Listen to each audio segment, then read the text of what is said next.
Méditation du 10 novembre. Chers amis dans le Seigneur, les textes de ce 32e dimanche du temps ordinaire, année liturgique C, nous invitent à méditer sur un élément fondamental de notre foi chrétienne, la résurrection. L'évangéliste Luc nous relate en effet la discussion de Jésus avec des Sadducéens au sujet de la résurrection.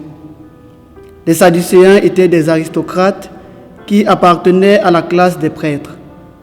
Ils avaient la charge de préserver l'autorité de la parole écrite de Dieu et s'attachaient au seul livre de Moïse ou Pentateuque. Suivant la loi du Lévirat, qui stipule que le frère doit épouser la femme de son frère pour lui établir une descendance, ils demandent pour mettre Jésus à l'épreuve. À la résurrection, cette femme, de qui sera-t-elle épouse, puisque les 7 l'ont eue pour épouse? Cette question nous fait comprendre que pour eux, la résurrection est perçue comme un simple recommencement de la vie après la mort, dans une réalité physique semblable à celle qu'ils auront quittée. Avec plein de finesse, Jésus va tout d'abord souligner que la vie éternelle n'est pas la suite ou une extension de notre vie terrestre. Ainsi, peu importe notre statut sur cette terre, ce qui prévaudra au ciel est l'amour du Seigneur dans lequel nous serons plongés et qui nous fera vivre les uns avec les autres.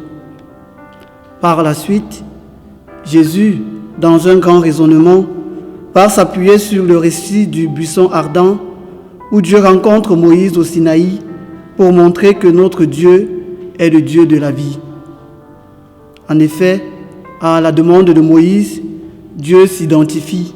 Il donne son nom et dit « Je suis le Dieu de tes pères, le Dieu d'Abraham, le Dieu d'Isaac et le Dieu de Jacob. » Et ensuite, Jésus de conclure « Il n'est pas le Dieu des morts, mais le Dieu des vivants. » Oui, le Christ veut par là dire que c'est Dieu qui donne la vie. C'est Dieu qui donne sens à notre vie. C'est d'ailleurs pourquoi toute notre foi trouve son sens dans la mort et la résurrection de Jésus-Christ. Chers frères et sœurs, le Christ nous invite de fait en ce jour à poursuivre le chemin de nos pères dans la foi, à l'image des 7 frères dans la première lecture, eux qui ont donné leur vie à Dieu pour pouvoir ressusciter dans sa gloire. Ainsi, avec le psalmiste, tenons nos pas dans les traces du Seigneur afin de voir son visage. Et comme le dit encore saint Paul dans la seconde lettre aux Thessaloniciens, que le Seigneur conduise nos cœurs dans l'amour de Dieu et l'endurance du Christ.